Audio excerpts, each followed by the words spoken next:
Bienvenidos una vez más a El Rincón Científico. En el capítulo de hoy hablaremos sobre la reacción de Maillard y por qué los alimentos cambian de color al aplicarles calor y desarrollan nuevos sabores y aromas. Vamos pues con la primera pregunta de hoy. ¿Qué es la reacción de Maillard? Muy resumidamente, esta reacción es la culpable de que nuestras galletas, pasteles, panes, etc. cambien de color, desde un color clarito hasta obtener colores marronosos, y también es la culpable de aportar sabores y aromas a masas cocidas y tostadas. Pero bueno, como ya sabéis cómo soy, vamos con una definición un poco más científica.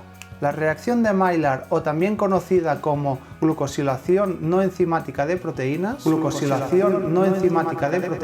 es un proceso que se produce entre un aminoácido, que es un fragmento de una proteína, y un azúcar reductor, normalmente glucosa y o fructosa, que se unen a consecuencia de la exposición a altas temperaturas, aportando colores tostados, normalmente marrones, y nuevos sabores y aromas. No hay que confundir la reacción de Maillard con la caramelización del azúcar. Son dos cosas totalmente distintas, pero muchas veces ocurren ambas a la vez. Como hemos dicho, la reacción de Maillard es la reacción entre un fragmento de una proteína y un azúcar. En cambio, la caramelización se debe a una descomposición térmica solo de los azúcares. Pero bueno, para no liarnos, dejamos para otro capítulo la caramelización de los azúcares. ¿A partir de qué temperatura ocurre esta reacción? Esta reacción puede ocurrir incluso en productos que se conserven en el frigorífico, pero ocurren muy lentamente. Para que la reacción de Maillard realmente se lleve a cabo, se debe superar la temperatura de 100 grados centígrados, y es cuando llega a los 140 a 160 grados centígrados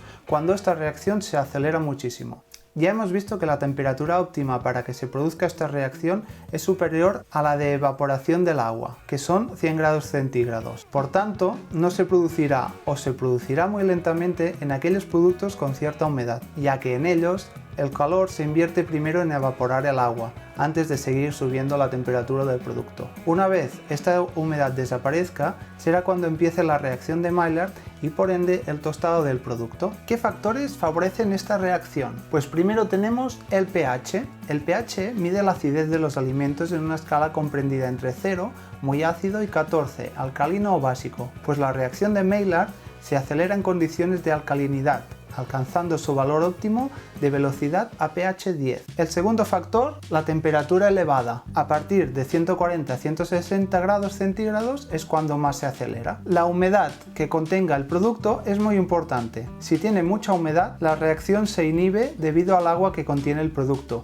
ya que primero esta se debe evaporar antes de empezar la reacción. Cuanto menos humedad tenga, más propenso es a ser afectado por esta reacción. Luego, el tipo de aminoácido involucrado en la reacción es decisivo. Cuanto más larga sea la cadena de aminoácidos de una proteína, mucho mejor. Recordad que los aminoácidos, así simplificando, son fragmentos de proteína. Así que cuanto más larga la proteína, más aminoácidos y más reacción con los azúcares. Otro factor son los tipos de azúcares reductores. Los que más favorecen la reacción de Maillard son primero la glucosa y también la fructosa. Después los disacáridos, como podrían ser la lactosa. Finalmente, tenemos que cocinar en sartenes o moldes de metales, como por ejemplo el cobre y el hierro, tienen un efecto catalizador, es decir, que cocinar con estos metales incrementa la velocidad de la reacción. Como dato curioso, hay alimentos que contienen ingredientes lácteos, normalmente quesos que se quieren calentar, para los que se busca evitar esta reacción de Maillard, y para ello se utilizan inhibidores químicos como los sulfitos o las sales de bicarbonato que impiden la interacción de los azúcares con las proteínas, inhibiendo así la reacción de Maillard. ¿Cuántas fases o etapas tiene la reacción de Maillard? Pues son 3 y son estas de aquí. Empezamos con la etapa inicial. Aquí se produce la unión entre los aminoácidos y los azúcares, conocido como la reestructuración de Amadori. No hay cambios de color ni de olor. Seguimos con la etapa avanzada, donde presenciamos la deshidratación de los azúcares y el color empieza a tender a amarillear. Aquí se inicia el proceso conocido como degradación de Strecker. El olor también comienza a variar, pudiendo incluso llegar a ser un poco desagradable. Y ya tenemos por último la etapa final. Cuando comienza a oscurecer el color del producto que estamos cocinando, estamos presenciando en realidad una polimerización de los compuestos de los alimentos. A estos pigmentos oscuros que empiezan a aparecer se les denomina melanoidinas. Seguidamente llegamos al final de la degradación de Strecker, que es la fase en la que se forman unos pequeños compuestos llamados aldehídos de Strecker. Estos compuestos proporcionan el color marrón de los alimentos y el olor tan característico del producto bien tostado. ¿En qué típicos alimentos podemos encontrar esta reacción? Pues el más típico de todos es las galletas, como por ejemplo las que podéis preparar si veis el primer vídeo del canal. Ese color tostado al exterior y el típico olor tan rico que desprenden se debe a esta reacción. Igual pasa con el caramelo o toffee, elaborado con nata, mantequilla y azúcar, y al igual que la leche condensada y el dulce de leche. También es el causante del color marrón del pan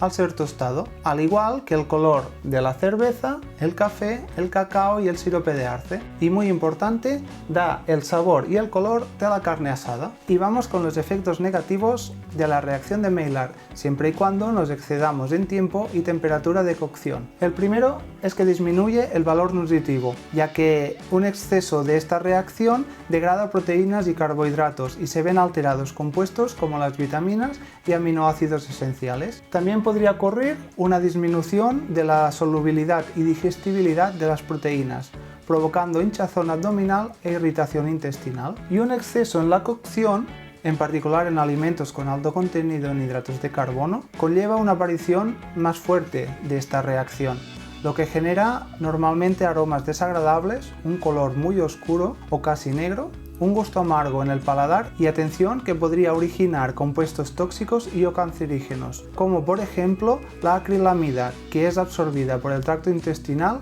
y se metaboliza generando glicidamina. La acrilamida y la glicidamina están clasificadas como posibles cancerígenos, siempre que se encuentren en altas concentraciones, así que hay que vigilar de no cocinar en exceso nuestros alimentos. Normalmente no hay que preocuparse por estos factores negativos si solo se nos tosta el alimento un poquito de más, ya que este sigue siendo totalmente seguro. Estos efectos negativos son solo cuando observamos un color muy oscuro y un olor o sabor a quemado. Eso ya sí podría llegar a ser peligroso. Y bien, hoy un capítulo muy completo sobre la reacción de Maillard. Ahora cuando veáis una galleta o una tarta en una pastelería ya sabéis a qué se debe ese color y olor tan característico y que tanto nos apasionan. Espero veros en el siguiente capítulo del Rincón Científico, donde seguro que aprenderéis cosas tan interesantes como las de hoy.